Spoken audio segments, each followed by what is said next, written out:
네, 법률가 생활 강의 다시 하겠습니다. 제가 왜 다시라고 하냐면 녹화를 하나 다 해서 올렸는데 파일이 전혀 안 뜨고 또 그냥 새카만 파일만 나오거든요. 이거는 도대체 2학기가 되고 있는데도 왜 시정이 안 되는지 모르겠어요.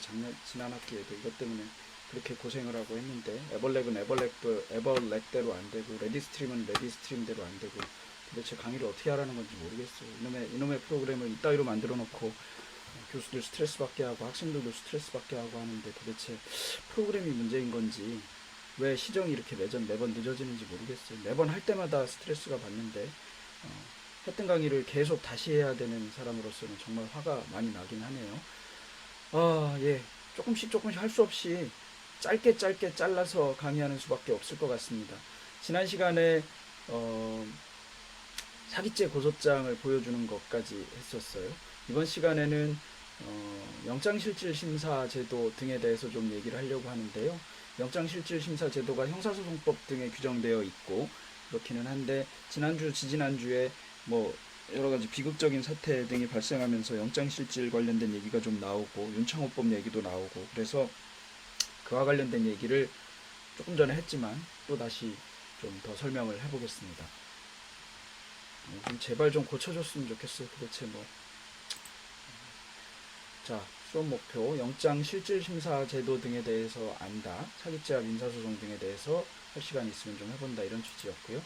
압수수색 영장과 관련해서 뭐 이거 좀 길게 얘기를 했는데 아까 시간에는 조금 다시 얘기를 해보면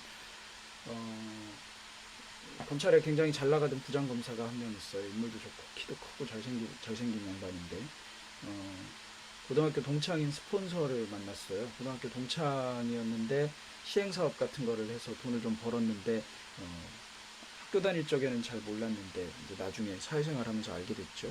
그래서 뭐 만나면 술값도 다 그 스폰서 고등학교 동창이 내주고 그냥 그 정도가 아니라 뭐 좋아하는 여자 집도 잡아주고 술집 아가씨 집도 잡아주고 뭐 이제 이런 것도 하고 이러다가 그 시행사 사장이 뭐가 일이 잘 안 풀리면서 구속될 위기에 처했어요. 그러니까 이제 친구가 나섰죠. 친구 부장이 나서서 여기저기로 구명운동을 좀 하려고 했던 것 같은데 그런 게 제대로 안 되면서 오히려 이 김영준 부장에 대해서 수사가 시작되고 그러고 나니까 김영준 부장이 야 압색할지 모르니까 다 점검해서 조치하고 인스타그램도 다 바꾸고 그 다음에 휴대폰 좀 제발 바꿔라 이런 식으로 문자를 보낸 게 나왔었어요.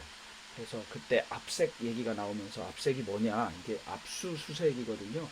압수수색 영장 관련된 얘기를 하면서 이런 얘기가 나와서 좀 이제 좀 말에 오르내리기 시작했었던 거거든요. 자, 그런 얘기가 있었고 이것도 아까 다 본 건데 이거를 틀면 안 되는 건지 왜 이러는지 모르겠어요. 일단 을왕리 음주운전 치사에 관련된 얘기를 조금 더 해볼게요.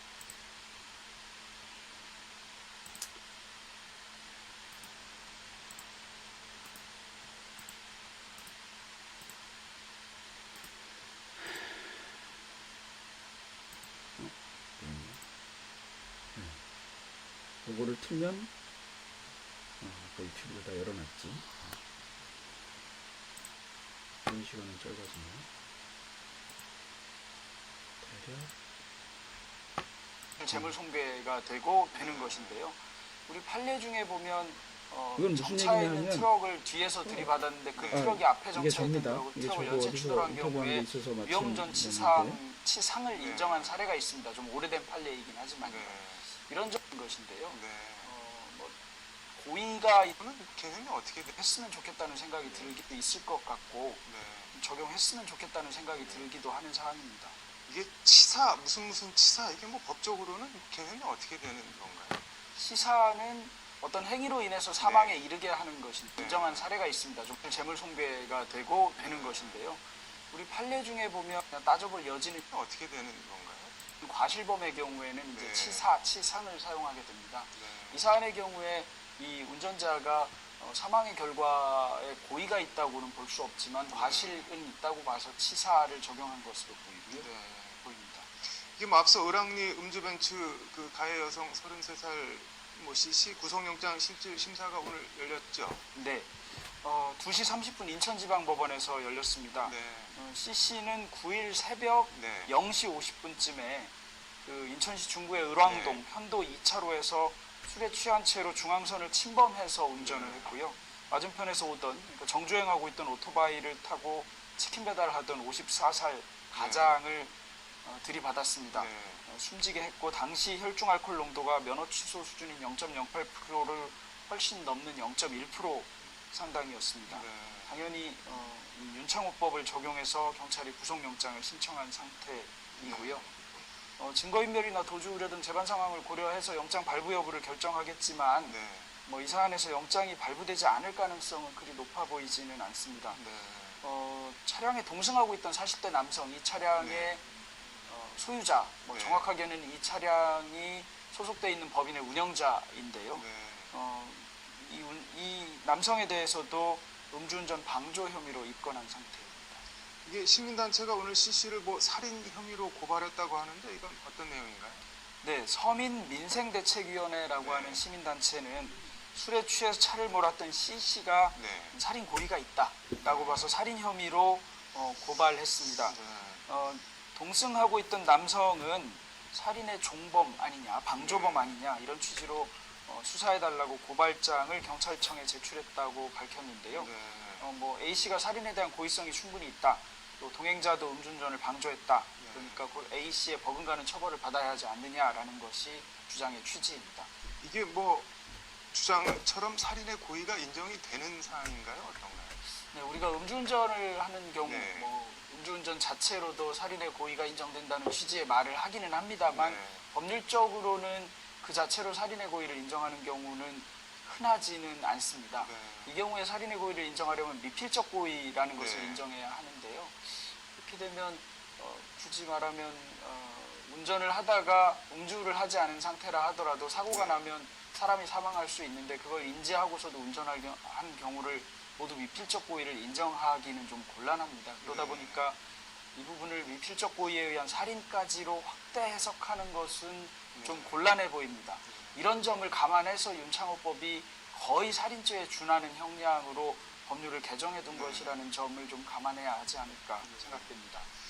뭐 이번 일련의 사건들 뭐 법적으로도 그렇고 둘러싼 뭐 논란도 그렇고 보면서 뭐 개인적으로 어떤 생각이 드십니까?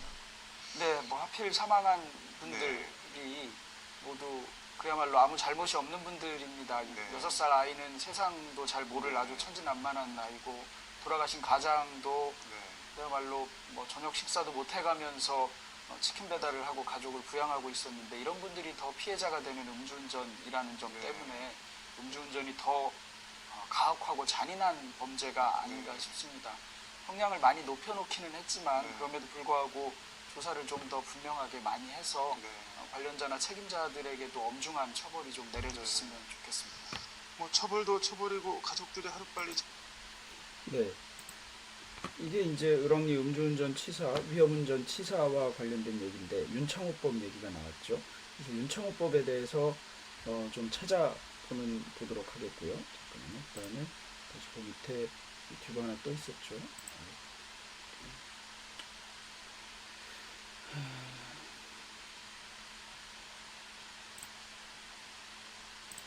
일단 녹화가 제대로 되고 있는 건지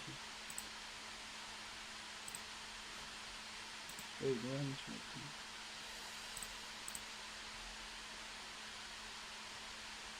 일단 여기까지만 해놓고 9분 정도에서 녹화를 종료한 다음에 여러 파일로 나눠서 다시 올려보겠습니다.